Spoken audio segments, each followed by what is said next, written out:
Well, let's turn to chapter 20. And because John is building a case, and I want to conclude with chapter 20. Because he says he's the Lord of creation, he's the Lord of time and space, the Lord over disease, the Lord over sight, the Lord over nature, the Lord who multiplies food, who dispels death. But the ultimate sign is chapter 20.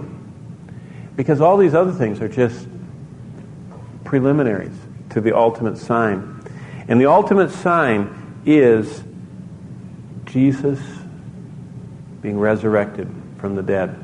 And if you haven't looked at this recently, I just want to show you a few things. Look at verse 1. On the first day of the week, Mary Magdalene came to the tomb early while it was still dark and saw that what?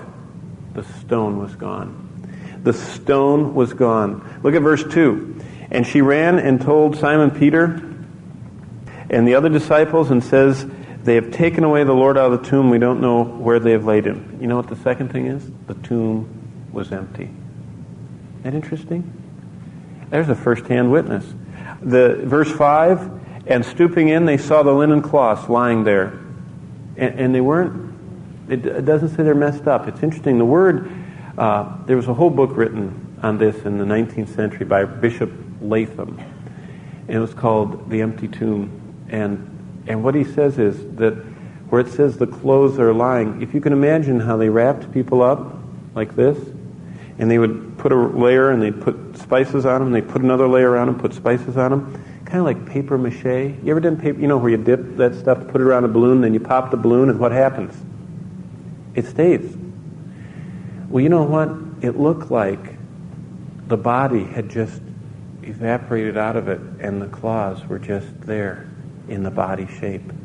So you couldn't do that.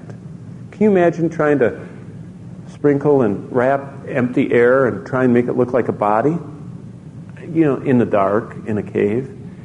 And it says when John walked in, he saw, when Simon Peter came and John behind him, they stooped down and looked, and they saw the linen cloths lying there. They were just like the air came out of them. Just laying there, just like in the shape of a body.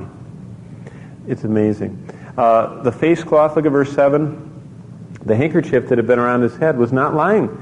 It wasn't, it's almost like he sat up and came right out of the cloths, and they just kind of settled down. But he took the headcloth off, and it says it was lying by itself, like he folded it up very neatly, like this is done, and set the cloth down. I mean, this was very moving, and we get it by eyewitness account. And then verse 12, the testimony of the angels, and then finally in verse 15 they get to see Jesus face to face.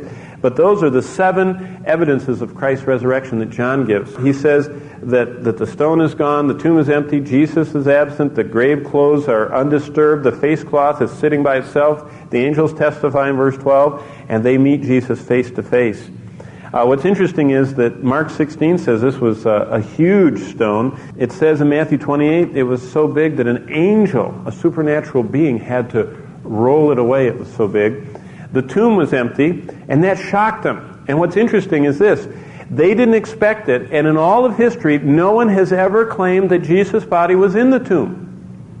I mean, nobody claims that anybody ever found his body. They said that it was stolen or moved or resuscitated, but no one ever claimed to see Jesus' body in the tomb on resurrection morning. In fact, the early church doesn't even refer to the garden tomb, because it was kind of like, how many people go around looking for hamburger wrappers after they eat their hamburger? I mean, if you throw it away, it's done. I mean, what's important is out of it.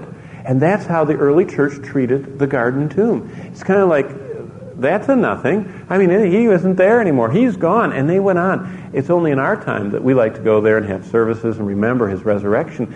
But it was a non-issue, the tomb. You don't find pilgrimages going to the tomb for centuries after the first century. It's a later occurrence for people to go back and celebrate his resurrection at that tomb.